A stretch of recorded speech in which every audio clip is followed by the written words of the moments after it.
Okay, hi everyone. So today let's discuss one interesting problem from H.C. Verma. Let's see. Consider the situation shown in figure. The wall is smooth, but the surfaces of A and B in contact are rough. The friction on B due to A in equilibrium. Okay, so इस तरह से आपको diagram दे रखा है. So if I say कि ये A और B equilibrium में है, so let's draw the free body diagram first. जैसे मैं A और B का फ्री बॉडी डायग्राम बनाऊं एज अ कंबाइन, सो मान लो ये A प्लस B है. सो इस पे कितने फोर्सेस लग रहे होंगे? Only external force we have to show. जैसे इस डायरेक्शन में F लग रहा है. फर्दर इनका जो वेट है, let's take it MA plus MB into g downward direction में. This is the weight of the system. और फर्दर जो वॉल है वहां से एक नॉर्मल रिएक्शन लगेगा ऑन दिस सिस्टम. ठीक है. फर्दर देखो आप यहाँ पे ये जो वॉल है ये स्मूथ है, सो फ्रिक्शन फोर्स नहीं लगेगा फ्रॉम द वॉल ऑन ए और यू कैन से on this system. So you can सी कि जो हॉरिजॉन्टल डायरेक्शन में है वहां पे जो नॉर्मल है that will be equal to F. Normal will balance the F force, F external force. But what about this wait?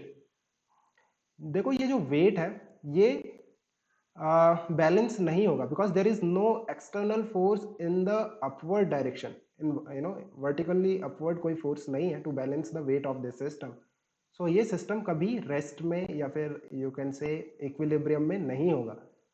We have not shown the forces, force of frictions here which are acting between block A and B, because if you take A and B as a system, this force which is acting between A and B that will become internal force. और internal force हम नहीं दिखाते in the free body diagram of any system. So देखो ये system तो कभी equilibrium में नहीं रहेगा. So answer is D for this question.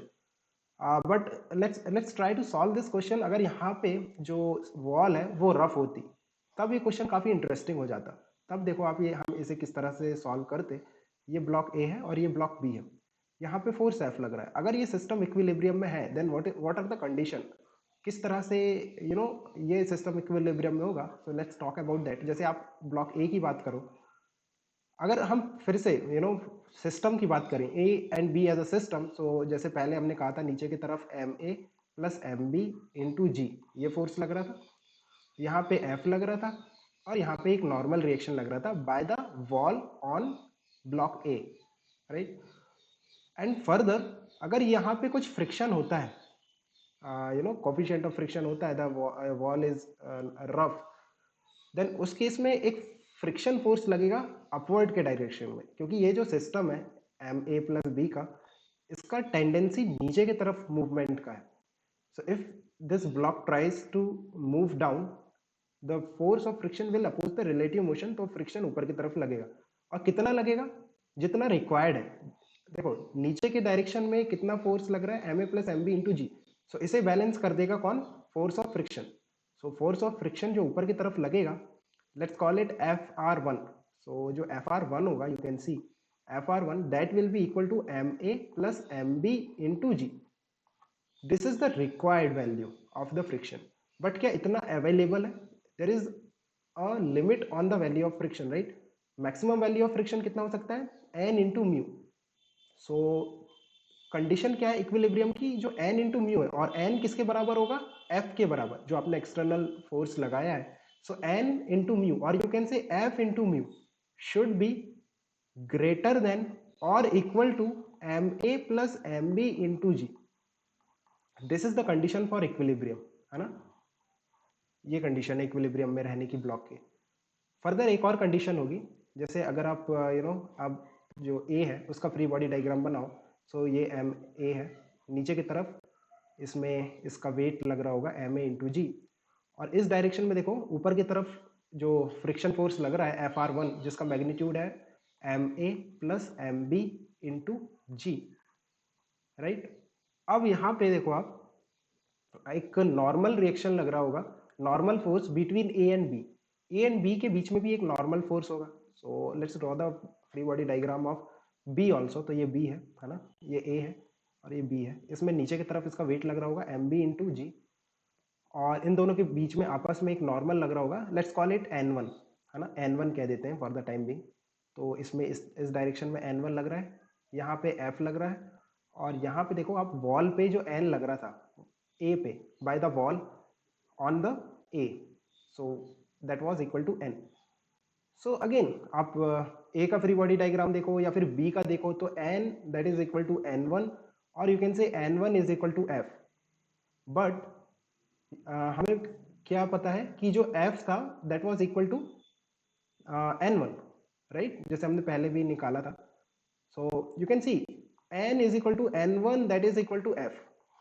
सो ये होगा मीन्स हॉरिजॉन्टल डायरेक्शन में ये जो नॉर्मल्स लग रहे हैं इसका वैल्यू एफ के बराबर ही होगा। फर्दर अब देखो यहाँ पे जो फ्रिक्शन लगेगा ए पे नीचे की तरफ लगेगा और बी पे ऊपर की तरफ लगेगा।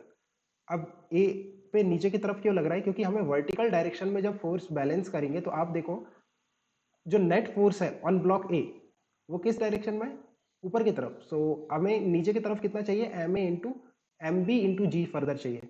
और जो ब्लॉक बी है उसकी इक्विलिब्रियम की कंडीशन क्या है कि उसमें ऊपर की तरफ एम बी इंटू जी हो रहा है। तो देखो अपने आप फोर्सेस बैलेंस हो गए, इक्वल एंड अपोजिट फोर्सेस आ गए, है ना, फॉर द इक्विलिब्रियम। फर्दर एक कंडीशन है कि ये जो एन जो फोर्स ऑफ फ्रिक्शन रिक्वायर्ड है ना, ये लेस होना चाहिए maximum value of the friction से। जैसे फ्रिक्शन तो एम बी इंटू जी लग रहा है between the two blocks, but ये जो रिक्वायर्ड वैल्यू ऑफ फ्रिक्शन है ये लेस होना चाहिए, और you can say less than और equal to the limiting value of the friction. और वो कितनी होगी, एन इंटू म्यू, और एन किसके बराबर है, एफ। एक्चुअली यहाँ पे N one into mu one ले लेते हैं, ये N one is the normal reaction between the two blocks and mu one is the coefficient of friction between the two blocks, right? So that should be less than n1 into mu1, but n1 is equal to f, so f into mu1, है ना। So these are the conditions required for the system, or you can say for the two blocks to be in equilibrium। ये दोनों के दोनों condition satisfy करना चाहिए, ठीक है।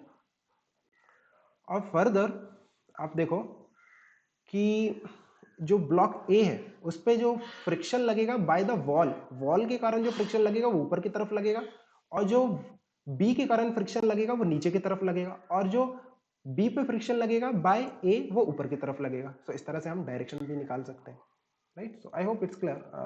If you have any confusion we can discuss in the Telegram. Okay guys, keep working hard, best of luck for your exams, bye.